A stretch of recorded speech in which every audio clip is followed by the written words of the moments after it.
पंजाब की जनता इतनी जल्दी गुमराह होने वाली नहीं है। हमारा ये गिफ्ट होगा राहुल भाई को। आज वो अपनी खुद की सीट बचा ले, लंबी से तो कैप्टन साहब की जमानत जब्त होएगी। कांग्रेस के झंडे में डंडा लगेगा। दोनों हार रहे हैं इसमें। ये सब बाहर के लोग जो आए हैं।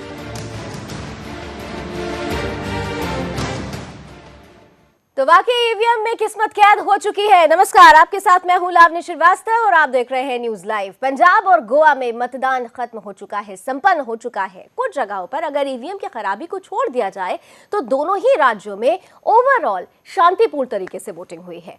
जनता ने अपना मत डाल दिया है। जनता किसे सिकंदर बनाना चाहती है ये ईवीएम में बंद हो चुका है। अब नेताओं की किस्मत ईवीएम ही तय करने वाली है 11 मार्च को। बात करें पोलिंग परसेंटेज की तो इस बार पंजाब का परफॉर्मेंस अच्छा नजर नहीं आ रहा है, या यूं कहें कि पंजाब सोता रहा और वोट का प्रतिशत घटता रहा। जी हां, पंजाब में इस बार मात्र 66% मतदान ही हुआ है, जो साल 2012 की तुलना में 12% कम है। वहीं अगर इसके उलट गोवा की बात करें तो तस्वीर थोड़ी अलग है। यहाँ पर गोवा की जनता ने बढ़ चढ़कर वोटिंग में हिस्सा लिया है। गोवा में इस बार बम्पर वोटिंग हुई है। 83% वोटिंग दर्ज की गई है यहाँ पर, जो कि साल 2012 की तुलना में 2% अधिक है। गोवा में पिछली बार 81.73% मतदान हुआ था। ये वो आंकड़े हैं जो हमने इलेक्शन कमीशन की वेबसाइट और अन्य साइट से उठाए हुए हैं। वहीं पंजाब में विधानसभा की 117 सीटें हैं। मौजूदा समय में वहां अकाली और बीजेपी गठबंधन की सरकार है। 40 संसदीय गोवा विधानसभा की अगर बात की जाए तो यहां पर बीजेपी की सरकार है। पंजाब में मुकाबला त्रिकोणीय माना जा रहा है, क्योंकि यहां पर आम आदमी पार्टी ने भी अपनी उपस्थिति दर्ज कराई है। उधर गोवा में भी आम आदमी पार्टी के ने मुकाबले को दिलचस्प जरूर बना दिया है और ऐसे में गोवा में 83% मतदान यानी बदलाव की ओर इशारा, संकेत बड़ा है। चलिए फिर से पंजाब की तरफ लौटते हैं। गोवा से पंजाब में वोटिंग होती रही और नेताओं की जुबान भी चलती रही। पंजाब के डिप्टी सीएम सुखबीर बादल को अपनी जीत पक्की लग रही है। लगातार वो पहले भी आश्वासन देते रहे हैं। वहीं बीजेपी छोड़कर कांग्रेस में आए नवजोत सिंह सिद्धू पंजाब जीतकर सोनिया राहुल को गिफ्ट देने की बात कर रहे हैं। हम हरसिमरत कौर की बात करें तो आम आदमी पार्टी को वो बाहरी बता चुकी है, आम आदमी पार्टी को बाहरी करार दिया है। ये सब राजनीतिक बयानबाजी है, ये तो होता ही रहता है। जनता ने अपना काम कर दिया है, लेकिन अब तो फैसला 11 मार्च को आ ही जाएगा कि जनता किसे सिरमौर करने वाली है, किसे सिरमौर बैठाने वाली है, और उस वक्त ये साफ भी हो जाएगा कि कौन किसको गिफ्ट देगा और कौन बाहर वाला है और कौन घर वाला। तो कौन बाहर वाला है, कौन घर वाला है, कौन किसको फायदा देगा, कौन किसको गिफ्ट देगा, ये फैसला तो 11 मार्च को होना है। लेकिन इतना जरूर है कि गोवा और पंजाब में जिस तरीके से वोटिंग प्रतिशत सामने आया है, वो ये कह रहा है, संकेत दे रहा है कि इस बार तस्वीर थोड़ी बदलने वाली है। किसके लिए? 11 मार्च तक का इंतजार। फिलहाल एक छोटा सा इंतजार, यहाँ पर भी एक छोटा सा ब्रेक, जल्द हाजिर होते हैं। बुंगे जुगो जुग अटल। चुनाव बहुत क्लियर है। धर्म युद्ध में सत्य की विजय होने वाली है। पंजाब की जनता इतनी जल्दी गुमराह होने वाली नहीं है। हमारा ये गिफ्ट होगा राहुल भाई को। आज वो अपनी खुद की सीट बचा ले, लंबी से तो कैप्टन साहब की जमानत जब्त होएगी। कांग्रेस के झंडे में डंडा लगेगा। दोनों हार रहे हैं इसमें। ये सब बाहर के लोग जो आए हैं।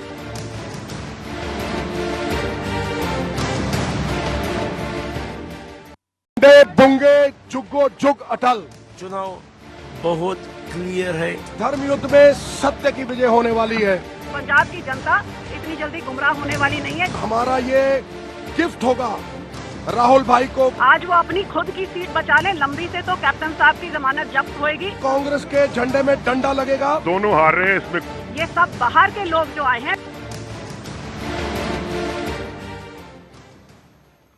तो पंजाब और गोवा में सत्ता का सिकंदर कौन होगा, जनता ने इसका फैसला कर दिया है। अब तो बस नतीजों का इंतजार है, 11 मार्च तक का इंतजार करना है। इस बीच चलिए पोलिंग परसेंटेज के बारे में एक बार आपको बता देते हैं, खासतौर से पंजाब की अगर बात की जाए, क्योंकि पंजाब में इस बार बहुत कम वोटिंग हुई है। फजलिका में 73% वोटिंग हुई है, संगरूर में 73% वोटिंग। वहीं मानसा की बात की जाए तो यहां पर 72% लोगों ने वोट डाले हैं।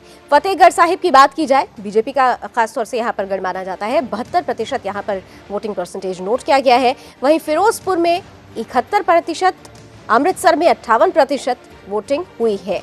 पंजाब में अगर टोटालिटी में देखें तो मात्र 66% मतदान हुआ है, जो 2012 की तुलना में 12% कम है। 2012 में 18% वोटिंग हुई थी। यहां पर फजलिका और संगरूर में सबसे ज्यादा वोटिंग यानी 73% वोटिंग दर्ज की गई है।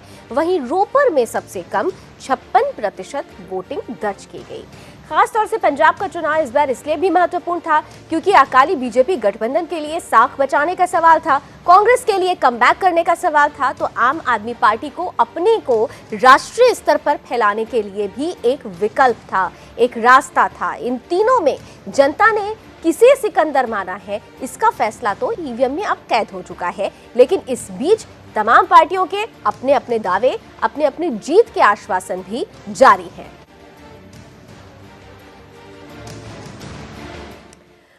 और केंद्रीय मंत्री हरसिमरत कौर क्या कुछ कह रही हैं पंजाब की जीत को लेकर, आइए सुन लेते हैं। मनप्रीत बादल के दावे तो ऐसे हैं कि जितनी पार्टियां वो बदलते हैं, पीपीपी की पार्टी पिछले चोन में उनसे लड़ी थी, तब भी ये दावा किया था, लोगों ने सफाया कर दिया। आज वो अपनी खुद की सीट बचा ले, लंबी से तो कैप्टन साहब की जमानत जब्त होएगी।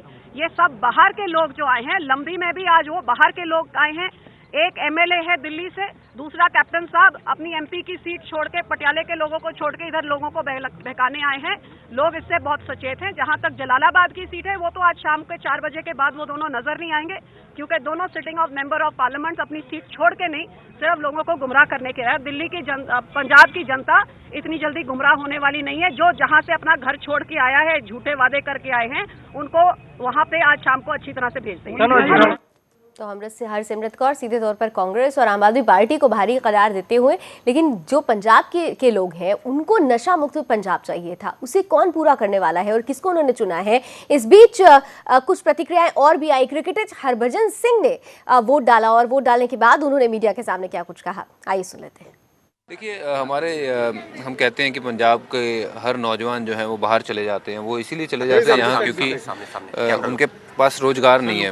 मैं खुशकिस्मत हूँ कि मुझे रोज़गार मिल गया क्रिकेट के ज़रिए, बट मेरे कई भाई जो हैं वो कोई ऑस्ट्रेलिया में रह रहा है, कोई न्यूजीलैंड में रह रहा है, कोई स्टेट्स में रह रहा है, कनाडा में रह रहा है, और यहाँ पे सब कुछ है। बट सिर्फ़ और सिर्फ अगर हम यहाँ पे इंडस्ट्रीज़ लगाई जाए और यहाँ पे रोज़गार उनके लिए लगाया जाए तो क्यों कोई बाहर जाएगा। और पंजाब में इतने स्पोर्ट्स के जो हैं सेंटर्स नहीं है। मैं चाहता हूँ स्पोर्ट्स के सेंटर्स बनाए सरकार, और जो भी बच्चों को फैसिलिटी चाहिए, एजुकेशन जो है वो और बेटर हो सकती है।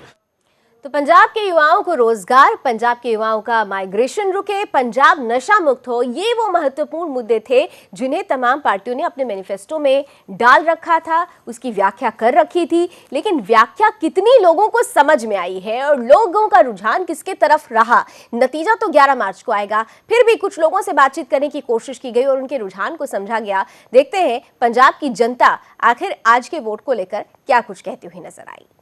8 बजे से पहले ही लाइन में खड़े थे आकर। तो कैसा लगा? बहुत अच्छा लग रहा हमें कि हमने अपना वोट इस्तेमाल किया है और पहला किया है। मैं 15 मिनट पहले आया हूँ और पहला वोट मैंने किया है। कौन सा बूथ था? 66 नंबर बूथ पे। कैसा फील हो रहा है? बहुत अच्छा लग रहा है जी वोट करके। वोट जो डालने नहीं आते उनको क्या कहना चाहिए? जरूर वोट डालना चाहिए, देश के अच्छे लिए होता है ये वोट डालना। और मैं उन लोगों से अपील करना चाहूँगा जो लोग अपने मत का अधिकार नहीं करते हैं, ठीक है, ये एक वो अधिकार है जो कि हमें अगले 5 साल किसी को कोसने से अच्छा है कि अपना फैसला आप खुद ले सके, ठीक है, और अपने फैसलों पे आपको पूरा विश्वास हो। तो आखिर जिन्होंने बोला कि अपना फैसला खुद लेना चाहिए और कुछ फैसला ले भी लिया गया है। नतीजा 11 मार्च को। फिलहाल एक छोटा सा ब्रेक, जल्द हाजिर होते हैं। बुंगे जुगो जुग अटल। चुनाव बहुत क्लियर है। धर्म युद्ध में सत्य की विजय होने वाली है। पंजाब की जनता इतनी जल्दी गुमराह होने वाली नहीं है। हमारा ये गिफ्ट होगा राहुल भाई को। आज वो अपनी खुद की सीट बचा ले, लंबी से तो कैप्टन साहब की जमानत जब्त होएगी। कांग्रेस के झंडे में डंडा लगेगा। दोनों हार रहे हैं इसमें। ये सब बाहर के लोग जो आए हैं।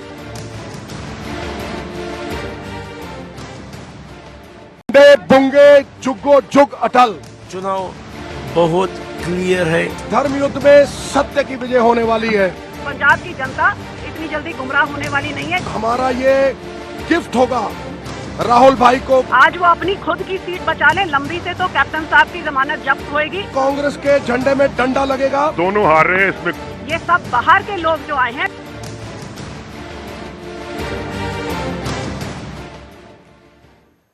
पंजाब की बात तो हमने कर ली। गोवा में भी 40 विधानसभा सदस्यों वाली विधानसभा के लिए आज वोटिंग हुई है और कहा जा रहा है कि 83% वोटिंग हुई है, जो पिछली बार की तुलना में 2% ज्यादा है। खासतौर से गोवा पर अगर नजर डाली जाए तो 83% वोटिंग परसेंटेज ये कह रहा है कि गोवा के लोग कहीं ना कहीं से एक बदलाव चाह रहे हैं। 2012 में 81.73% वोटिंग हुई थी गोवा में।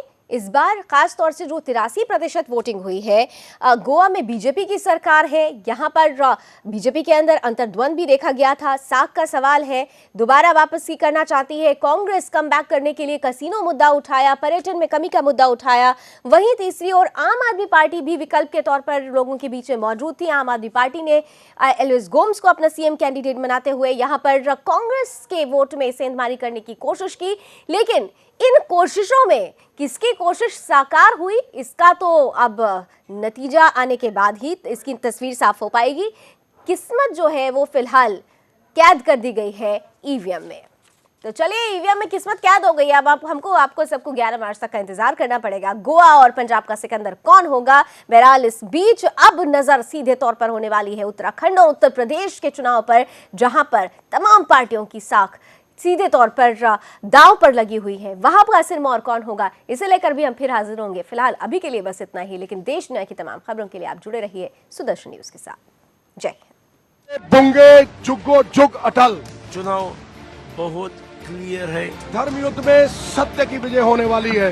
पंजाब की जनता इतनी जल्दी गुमराह होने वाली नहीं है। हमारा ये गिफ्ट होगा राहुल भाई को। आज वो अपनी खुद की सीट बचा ले, लंबी से तो कैप्टन साहब की जमानत जब्त होएगी। कांग्रेस के झंडे में डंडा लगेगा। दोनों हार रहे हैं इसमें।